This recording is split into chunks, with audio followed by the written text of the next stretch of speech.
Hi guys, Dr. Dan Nightingale here, your clinical dementia specialist. I hope you're all having a great week. I certainly am. The weather's on the turn, it's spring, things are changing, the leaves are changing, flowers are beginning to come out.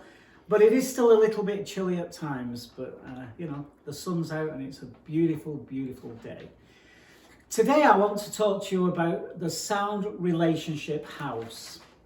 Now, this is something I use when I'm working with couples who are on the journey of dementia.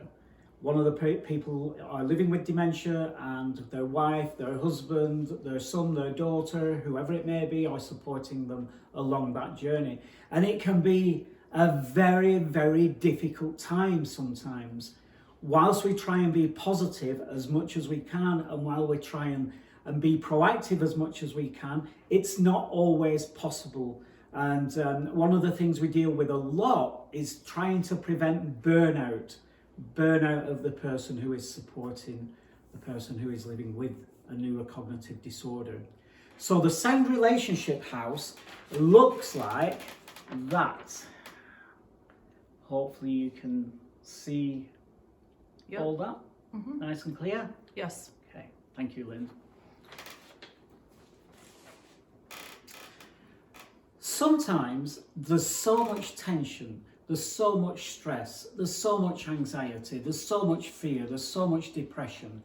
And whilst that is being addressed, hopefully it's being addressed, we're still dealing with the tension and the stress and the strain. And things like, it was never intended for Fred or Alice to get a diagnosis of Alzheimer's disease, for example. It's not something we aspire to. It's not something we plan and we don't look forward to it. We plan and look forward to a really good, healthy, happy, fulfilling and lengthy retirement. So that is kind of what our mindset is when somebody is diagnosed with this neurocognitive disorder. So it impacts massively on the relationship. So the Sound Relationship House works through, it's a bit like Maslow's hierarchy of need, if people are familiar with that, where you start right at the bottom with meeting your basic needs and work all the way up to self-actualization. The Sound Relationship House is very similar. But as you know, houses have to be supported by something. And where the Sound Relationship House is concerned, we are supported by trust and commitment. We've spent however long living together, being married together, being partners or in a relationship together. And a lot of that is based on trust. We learn to trust each other, we understand each other, we know each other, and those kinds of things. That's part of the structure that holds up the house. The other, of course, is commitment. We commit to this relationship. We commit to being together, we commit to love, we commit to all the things we commit to when we become a partnership. So those are the things that hold us up. That holds the Sound Relationship together. And then we start by building love maps. And we build love maps by understanding each other's worlds. We talk a lot about empathy and being able to empathize for somebody in that situation. Unless we are in it, we cannot fully empathize, unless we are there. And even if we are running parallel with that family or couple that are having these challenges, and another couple are running parallel with that and having similar challenges, it will still be different because everything is different. So we have to think about love maps. How do we get to know each other? How do we get to understand what are you living with on a day-to-day basis? What are your challenges? What are you living with on a day-to-day basis? What are your challenges? So all the challenges of the people that are on this journey together, and especially this couple, are experiencing different things, different challenges. And if we can understand as much as possible about what those challenges are and what those stresses are and who is dealing with what, then that helps us build that love map. It helps us build a solidarity. It brings us back together as a couple, as a unit, as a partnership, rather than pushing us apart, which is always highly likely and possible when somebody is diagnosed with a neurocognitive or neurological disorder. It can be a separation. Think about sharing fondness and memories. You know, what was it that attracted you to that person in the first place? What was it that attracted him to her, her to him? What was it? Was it the way they spoke? Was it their education? Was it the fact that they're really intelligent? Was it the fact they're really good looking? You know, what was it? And go beyond the shallow stuff, because men are attracted to women who are very attractive, because men are a lot more shallow than women. Women live off their emotions. Women are more emotional than guys. So if I'm addressing a guy here, think more than the attractiveness of that individual, the way that they look. What else is there that attracts you to that person? And vice versa. Because when we start remembering and recalling those things, then that helps us bring back some of that admiration for each other. When there are challenges, and of course there are challenges along the journey, turn towards each other. Don't turn away from each other, because that feeds into the separation.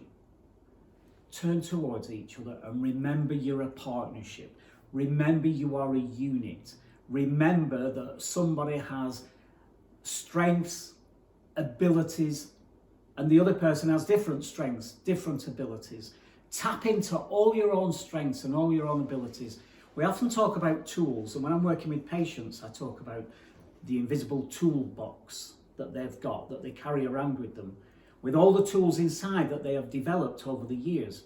Because we've all been through loss, we've all been through heartache, we've all been through heartbreak, we've all been through happiness and joy, achievement.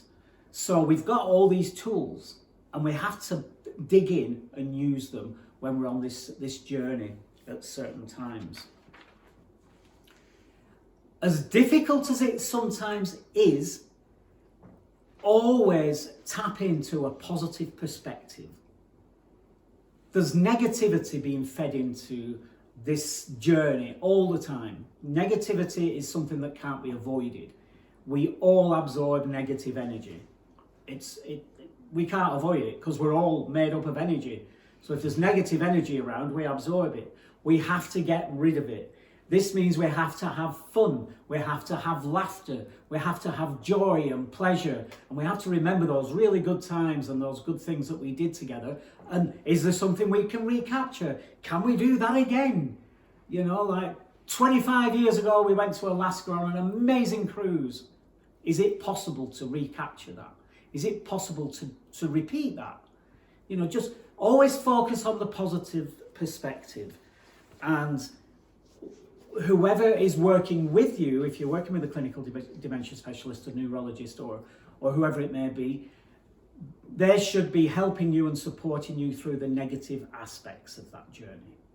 So let them, or as I say to my patients, let me worry about the problems and you focus on the good stuff, and I'll deal with those other issues, okay? When conflict comes around, manage it, talk about it, address it. I often hear that when somebody is going through a challenging time and presenting with unwanted behaviours, I often hear, well, let's use a distraction technique. Come on, let's go and have a walk. Let's have a cup of tea.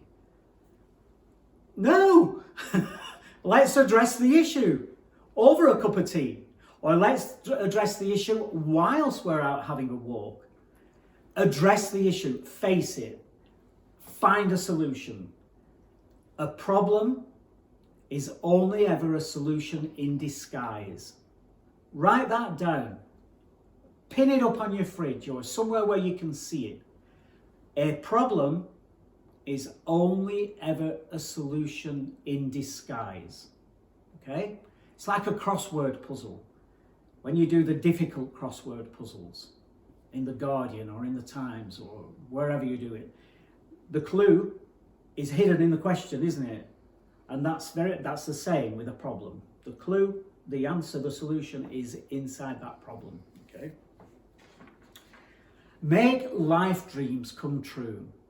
What is it that is achievable and that is something that is so exciting for both of you?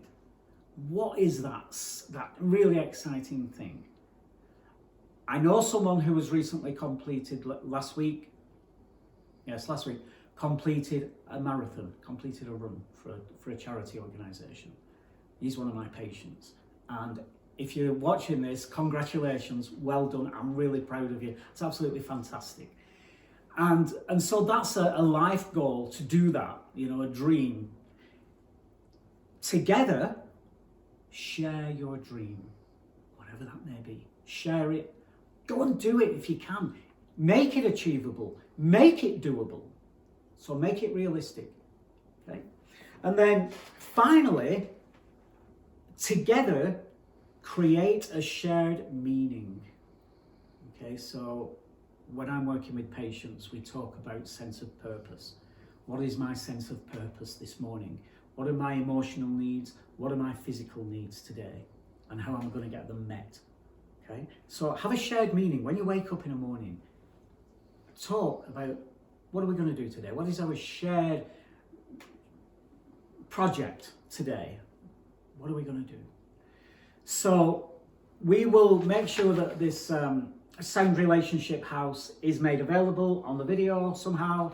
I shall ask Amber, my social media gal, to make sure that's accessible to you. If you have any questions about that, please send me an email, drdan@drdanielnightingale.com, or go to my website and find me there.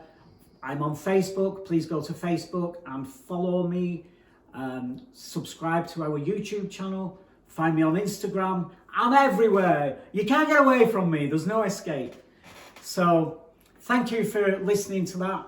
Make it useful for you. Make it work for you. And have a fantastic day. Have a magical week. And remember, guys, say it with me. Dump the soda.